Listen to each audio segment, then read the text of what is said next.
ഓം ഗുരുർബ്രഹ്മ ഗുരുർവിഷ്ണു ഗുരുർദേവോ മഹേശ്വര ഗുരു സാക്ഷാത് പരം ബ്രഹ്മ തസ്മൈ ശ്രീ ഗുരവേ നമഃ.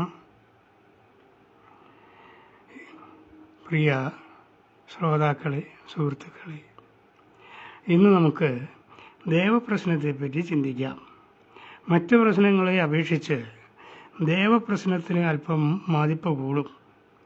ദേവപ്രശ്നം ക്ഷേത്രങ്ങളുമായി ബന്ധപ്പെട്ടതും ക്ഷേത്രങ്ങളിൽ വെച്ച് നടത്തപ്പെടുന്നതുമായിരിക്കും. അതും മിക്കവാറും അഷ്ടമംഗല്യമായും 4-5 ദിവസത്തോളം നീണ്ടു നിൽക്കുന്നതുമായും ആയിരിക്കും. ക്ഷേത്രത്തിൽ ഏതെല്ലാം ദേവന്മാരുടെ സാന്നിധ്യമുണ്ട്? പ്രധാന ദേവത ആര്? ദേവൻ്റെ സാന്നിധ്യവും ശക്തിയും എങ്ങനെയുണ്ട്? ആ വകയിൽ എന്തെങ്കിലും കുറവ് സംഭവിച്ചിട്ടുണ്ടോ? ദേവന് അനിഷ്ടമായ എന്തെങ്കിലും സംഭവിച്ചിട്ടുണ്ടോ? പൂജാതി കർമ്മങ്ങളിലും ഉത്സവാദി ആഘോഷങ്ങളിലും എന്തെങ്കിലും പോരായ്മ സംഭവിച്ചിട്ടുണ്ടോ? പൂജാരി, തന്ത്രി, ക്ഷേത്രം ഭാരവാഹികൾ, പരിചാരകർ എന്നിവരുടെ അവസ്ഥ എന്താണ്? ദേവൻ്റെ വിഗ്രഹവും പ്രതിഷ്ഠയും മറ്റും വേണ്ട പോലെയാണോ ഇരിക്കുന്നത്? ക്ഷേത്രവും പരിസരവും എങ്ങനെ? വല്ല അശുദ്ധിയും സംഭവിച്ചിട്ടുണ്ടോ? എന്തെങ്കിലും മാറ്റം വരുത്തേണ്ടതായിട്ടുണ്ടോ? പുതുതായി എന്തെങ്കിലും നിർമ്മിക്കേണ്ടതായിട്ടുണ്ടോ? എന്നിത്യാദിയായ അനേക കാര്യങ്ങൾ ദേവപ്രശ്ന ചിന്തയിൽ വരുന്നതാണ്. കലികാലത്തിൽ ദേവന്മാരുടെ നന്മയ്ക്കും രക്ഷയ്ക്കും വേണ്ടി മനുഷ്യർ കഷ്ടപ്പെടുന്ന ഒരു അവസ്ഥ ഉണ്ടാകുമെന്ന് ഭവിഷ്യപുരാണത്തിൽ രേഖപ്പെടുത്തിയിട്ടുണ്ടോ എന്തോ? ഞാനത് വായിച്ചിട്ടില്ല. ദേവപ്രശ്നം കൊണ്ട് ദേവന്മാർക്ക് മാത്രമല്ല, ദേവന്മാരുടെ സംരക്ഷകരും ശുശ്രൂഷകരും ആയ ധാരാളം മനുഷ്യർക്കും ഗുണം കിട്ടുന്നുണ്ട്.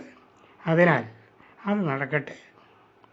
ജ്യോതിഷപ്രകാരം ദേവതകളെ കണ്ടുപിടിക്കുന്നത് എങ്ങനെയാണ് എന്ന് നോക്കാം.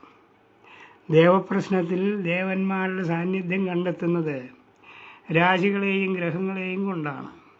പ്രശ്നമാർഗാനുസരണം സൂര്യൻ്റെ ദേവത ശിവനും, ചന്ദ്രൻ്റെ ദേവത ദുർഗയും, ചൊവ്വയുടെ ദേവത പുരുഷരാശിയാണെങ്കിൽ സുബ്രഹ്മണ്യനും, സ്ത്രീരാശിയാണെങ്കിൽ ഭദ്രകാളിക്കും ആണ്. ബുധനെക്കൊണ്ട് ശ്രീരാമൻ, ശ്രീകൃഷ്ണൻ എന്നീ അവതാരമൂർത്തികളും, വ്യാഴത്തെക്കൊണ്ട് മഹാവിഷ്ണുവും, ശുക്രനെക്കൊണ്ട് അന്നപൂർണേശ്വരി, ലക്ഷ്മി, യക്ഷി ഇവയും, ശനിയെക്കൊണ്ട് ശാസ്താവും, രാഹുവിനെക്കൊണ്ട് സർപ്പവും, കേതുവിനെക്കൊണ്ട് പ്രേതപിശാചാദികളും ആണ് പറയപ്പെടുന്നത്. ഈ പറയപ്പെട്ട ഗ്രഹങ്ങൾ ലഗ്നകേന്ദ്ര രാശികളിൽ നിൽക്കുകയോ അവയുടെ രാശി ലഗ്നമായി വരികയോ ചെയ്താൽ ആ ദേവതമാരുടെ സാന്നിധ്യം പറയാം. മാർത്താണ്ഡോദയ ദൃഷ്ടികേന്ദ്രഗതയ സിംഹസ്യ ലഗ്നസ്ഥിതി ശംഭോ സന്നിധി സൂചക എന്നു തുടങ്ങിയ ശ്ലോകങ്ങൾ നോക്കുക. ഹോരാശാസ്ത്രത്തിൽ ഗ്രഹങ്ങൾക്കുള്ള ദേവതമാർ വ്യത്യസ്തമാണ്. അതിൽ പറയുന്നത് ഇങ്ങനെയാണ്: വന്യംബ് അഗ്നിജ കേശവേന്ദ്ര ശചിക സൂര്യാദിനാഥാക്രമാൻ. അതായത് ഹോരാശാസ്ത്രപ്രകാരം സൂര്യൻ്റെ ദേവത അഗ്നിയും, ചന്ദ്രൻ്റെ ദേവത ജലവും, ചൊവ്വയുടെ ദേവത സുബ്രഹ്മണ്യനും, ബുധൻ്റെ ദേവത വിഷ്ണുവും, വ്യാഴത്തിൻ്റെ ദേവത ഇന്ദ്രനും, ശുക്രൻ്റെ ദേവത ശശിദേവിയും, ശനിയുടെ ദേവത ബ്രഹ്മാവുമാണ്. ഇവരാണ്. ഇതിൽ നിന്നും നാം എന്താണ് മനസ്സിലാക്കേണ്ടത്? ഇതൊക്കെ വെറും സങ്കല്പങ്ങളാണ്. ഹോരാശാസ്ത്രത്തിൽ രാഹുവിൻ്റെ പേര് ഒരു സ്ഥലത്ത് സൂചിപ്പിച്ചിട്ടുള്ളതല്ലാതെ ആയുർദായത്തിലോ ദശാഫലങ്ങളിലോ ഭാവഫലങ്ങളിലോ അതുപോലെ ഒരിടത്തും രാഹുവിനെ സ്വീകരിച്ചിട്ടില്ല. വരാഹമിഹിരൻ ബൃഹത്സംഹിതയിൽ കേതുവിനെ പറ്റി പറയുന്നത് ധൂമകേതുവിനെ പറ്റിയാണ്. നമ്മുടെ ജാതകത്തിൽ പറയുന്ന കേതു അല്ല. അതുപോലെ ഗുളികൻ എന്ന ഗ്രഹം വടക്കേ ഇന്ത്യയിൽ ഉള്ളവർക്ക് ഇല്ല. എന്നാൽ ഇവിടെയുള്ള ജ്യോത്സ്യന്മാരുടെ പക്ഷത്തിൽ ഗുളികൻ ഭയങ്കരനാണ്. ഗുളികൻ നിന്ന ഭാവത്തിന് മാത്രമല്ല, ആ ഭാവത്തിൻ്റെ അധിപനായ ഗ്രഹവും കുഴപ്പക്കാരനാണ് എന്ന് പറയുന്നു. ഗുളികസ്ഥിതരാശീശൻ എന്ന ഭാവമനർത്ഥമാം. ഗുളികനാണ് പ്രസവം നടത്തുന്ന ഗ്രഹമെന്നും പറയുന്നുണ്ട്. ഗുളികത്രികോണേ പ്രസവം വദന്തി. പ്രശ്നങ്ങളിൽ ഗുളികനെക്കൊണ്ട് ദുർമരണം, പ്രേതബാധ എന്നിവയാണ് പറയുന്നത്. വടക്കേ ഇന്ത്യക്കാർക്ക് ഗുളികനില്ലാത്തതിനാൽ അവർക്ക് ഈ കാര്യങ്ങളൊന്നും നടക്കുന്നില്ലായിരിക്കുമോ?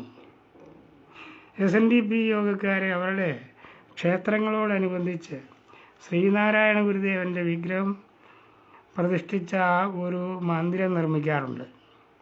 ദേവപ്രശ്നം പറയുന്നവർ ഗുരുദേവൻ്റെ സാന്നിധ്യം പറയാൻ ഏത് ഗ്രഹത്തെ സ്വീകരിക്കും? ഗുരുദേവൻ ഗുരുവായതുകൊണ്ട് വ്യാഴത്തെ എടുക്കാമോ? ഗുരു ഈഴവനായതുകൊണ്ട് ബുധനെ എടുക്കണമെന്ന് പറയുന്നവരുണ്ട്. ഈഴവൻ കള്ളു ചെത്തുന്ന ശൗണ്ഡികനാകയാൽ ചൊവ്വായെക്കൊണ്ട് ഗുരു സാന്നിധ്യം പറയേണ്ടത് അങ്ങനെയാണ് എന്ന് പറയുന്നവരും ഉണ്ട്. ഗുരുദേവൻ്റെ വിഗ്രഹം ക്ഷേത്രമതിലിന് ഉള്ളിൽ പ്രതിഷ്ഠിക്കാതെ മതിലിന് പുറത്താക്കുന്നതും ഇത്തരം ജ്യോത്സ്യന്മാരുടെ കുതന്ത്രമാണ് എന്ന് വേണം കരുതാൻ. ഗുരുർ ബ്രഹ്മ ഗുരുർ വിഷ്ണു ഗുരുർദേവോ മഹേശ്വര ഗുരു സാക്ഷാൽ പരബ്രഹ്മ തസ്മൈ ശ്രീ ഗുരവേ നമഃ എന്ന മന്ത്രത്തിൽ സർവോപരിയായ സ്ഥാനം ഗുരുവിനാണല്ലോ. കബീർദാസ് പറയുന്നത്, ഗുരുവും ദൈവവും ഒന്നിച്ചെൻ്റെ മുമ്പിൽ വന്ന് നിന്നാൽ ഞാൻ ആദ്യം ഗുരുവിനെ വന്ദിക്കും. എന്തുകൊണ്ടെന്നാൽ ദൈവത്തെ പറ്റിയുള്ള അറിവ് എനിക്ക് കിട്ടിയത് ഗുരുവിൽ നിന്നാണ് എന്നാണ് പറയുന്നത്. ദൈവം എന്നത് നമ്മുടെ സങ്കല്പമാണ്. എന്നാൽ ഗുരു സത്യവുമാണ്, വെറും സങ്കല്പമല്ല. ക്ഷേത്രസംബന്ധമായവ ഒരു കാര്യത്തിനും ഗുരുദേവൻ ജ്യോത്സ്യന്മാരെ ക്ഷണിച്ചിട്ടില്ല, ക്ഷണിക്കണം എന്ന് പറഞ്ഞിട്ടുമില്ല. നിശ്ചയിച്ച സമയം കഴിഞ്ഞ് ഒരു ക്ഷേത്രത്തിലെ പ്രതിഷ്ഠ നടത്തിയപ്പോൾ ഒരു ജ്യോത്സ്യൻ അദ്ദേഹത്തോട് ഏത് രാശിയിലാണ് പ്രതിഷ്ഠിച്ചത് എന്ന് ചോദിച്ചു. ഗുരു പറഞ്ഞത് ഇങ്ങനെയാണ്: കുട്ടി ജനിക്കുന്നതിന് മുൻപാണോ അതോ കുട്ടി ജനിച്ചതിന് ശേഷമാണോ കുട്ടിയുടെ ജാതകം കുറിക്കുക? ഇപ്പോൾ പ്രതിഷ്ഠ കഴിഞ്ഞു, ഇനി രാശിയും ലഗ്നവും ഒക്കെ നോക്കിക്കോളൂ എന്നാണ്.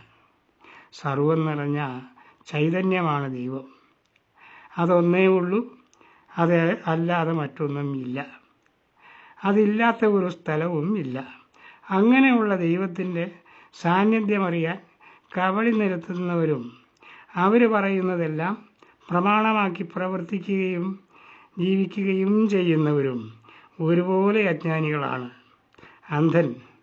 അന്ധരെ നയിക്കുന്നു എന്ന് പറയാം. നമസ്കാരം.